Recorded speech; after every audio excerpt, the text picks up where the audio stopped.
Here are the top 10 best two-player games for the Atari 2600, according to fans of the 2600. Number 10 is Wizard of War. You and the other player walk around a maze, shooting the waves of enemies that appear within it. Many of the enemies can shoot at you, so killing them can be tricky, especially since some of them can turn invisible at times. In those cases, you have to use the radar to figure out where they are. Sometimes a giant pretzel guy appears who you can shoot for bonus points, and sometimes you have to fight the evil wizard himself, who warps around the screen. You can shoot each other, and you get big points for doing so, but the game isn't going to last long if you play like that. It's best to divide the screen in two and have each player stay on their own half. Number 9 is Outlaw. If you bought it at Sears, it was called Gunslinger. This release from 1978 has you playing like it's 1878. Wow, this is a good script. It was created by David Crane, who most agree was one of the best programmers for the 2600. The first player to shoot the other player 10 times wins. There are 12 game variations for two-player play, which alter the kinds of obstacles that are in the middle of the playfield, whether the obstacles move, and whether the obstacles can be shot away. Those obstacles can be a cactus, a stagecoach, or a wall. The variations also change whether or not you can move right after firing, or whether you have unlimited bullets or just 6. The difficulty switches determine if a player's bullet continues when the player is shot. So yeah, there's a lot of options, but the best thing about Outlaw is that it's very approachable. You can learn how to play it within seconds.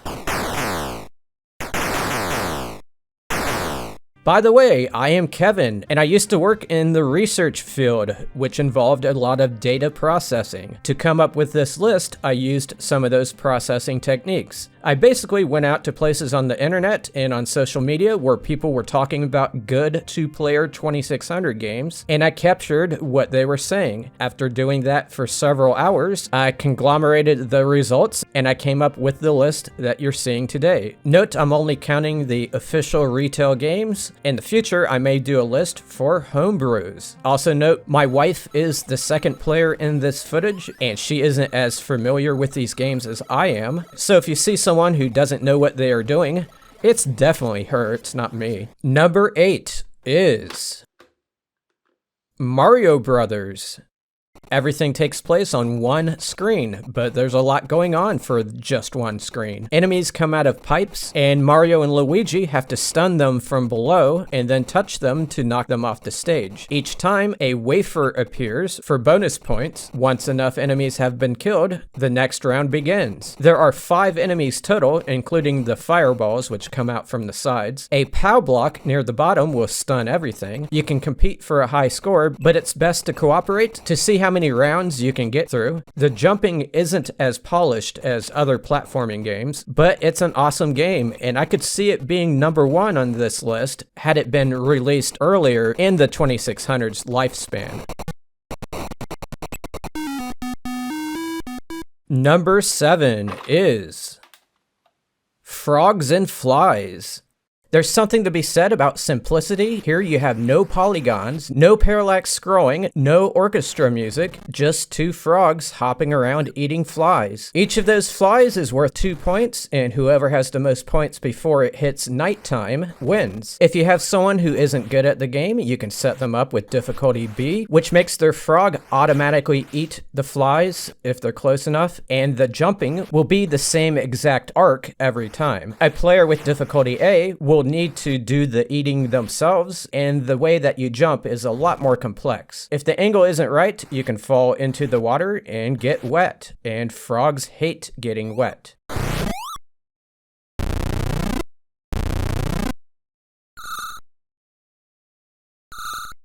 Number 6 is Air Sea Battle. also known as Target Fun if you bought it from Sears. Whichever player shoots the most things wins. In some game variations, you are a fixed object whose angle can be adjusted, basically a penis. In other variations, you can move left and right. In others, you are a ship or an airplane that can speed up or down. And there's also times where you have to shoot the other player. What's amazing is how many different types of objects there are to shoot. This game just has a lot of variety for a 1977 launch title. Number 5 is Indy 500, also known as Race if you bought it from Sears. You've likely played top-down racers like this before, but this one was sold with special driving controllers, which are like paddle controllers, but without a restriction on how far you can turn it. There are 4 modes, the first of which is called Race Cars, where you need to complete 25 laps before your opponent does. In Crash and Score, you play in an arena-like maze, and you need to grab 50 blocks before your opponent does. Tag also takes place in those arenas, but you need to touch your opponent, which makes them become it. The longer you are not it, the more points you accumulate. Finally, there's Ice Race, where you have to race in icy conditions. The game is mindless fun and obviously has a lot of modes, but the requirement of driving controllers will be an obstacle for many.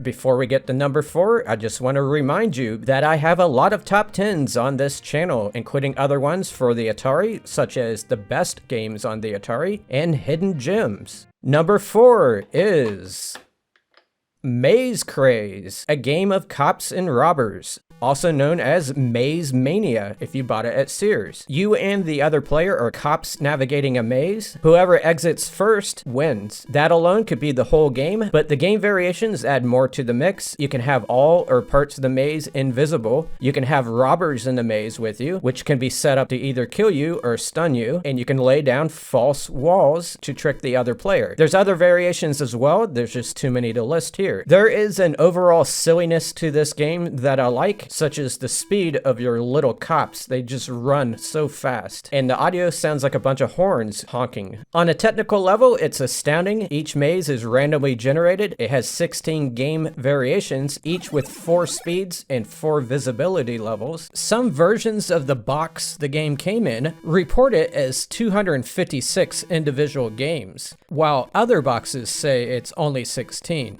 Regardless, it's a game with tremendous variety and replayability. Number 3 is Joust. You and the other player are knights who fly ostriches, and you have to kill the other enemy knights. You do that by touching them, but you need to be higher than them when you touch them. When you do kill them, they leave an egg, which you have to gather before it hatches into a meaner enemy. Hitting the button flaps your wings, which gives you a short burst of elevation before sinking. Too much flapping can send you careening all over the place and bonking your head off the platforms. My wife had a lot of trouble with the concept and was bouncing around everywhere. I suggest if you have a new player, play variation 4, which reduces the number of enemies, giving the player more time to master the flapping. As you progress, other hazards reveal themselves, like pterodactyls and lava pits.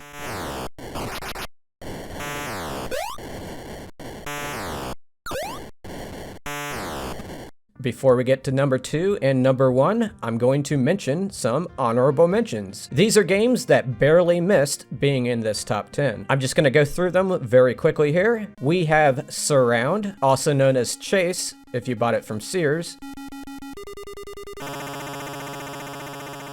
Ice Hockey.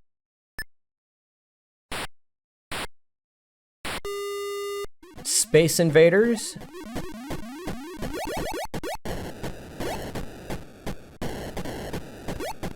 Armor Ambush.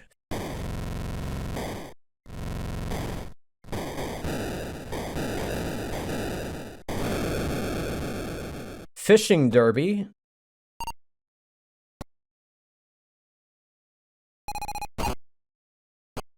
Freeway.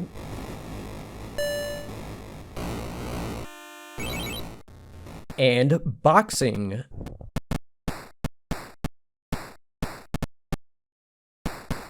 Number 2 is Warlords. This one uses the paddle controllers, and it can actually have up to 4 players. If you have 2 players, the other 2 are controlled by the computer, or in some variations, each player controls 2 players on the screen simultaneously. The object is to deflect the ball away from the bricks in your castle, while taking down the bricks in the other player's castles. If the ball hits the warlord behind the bricks, the player is eliminated. Though, as Guns N' Roses once said, the shadow still remains. There are 2 ball speeds depending on the variation. The fast speed adds a lot more chaos to the match. There's also variations that allow you to hold the button down to catch the ball. The most intense moments for me are when a ball bounces around super close to a warlord. This game is just a blast to play. Number 1 is Combat. Huh? Combat? Yeah, Combat. Combat? Also known as Tank Plus, if you're one of those weird people who bought it from Sears. This was the original pack-in game for the 2600, and it was 2-player only. The object is to shoot the other player more times than they shoot you, during the time limit, which is 2 minutes, 16 seconds. There are 27 game variations, half of which have you driving tanks, which literally use tank controls. If the other player had never used tank controls before, they may have some trouble here. Included within the tank variations are different kinds of mazes, the option to be invisible when not firing, and also the ability to have your shots bounce around the maze, which is my favorite way to play. There's also planes and jets in some of the other variations. In my opinion, and apparently the opinion of others, this game captures the essence of 2-player gameplay on the 2600. And that's all I had for you today. I hope you enjoyed this list. If you did, please leave a like, and if you can, watch another one of my top 10 lists. See you next time.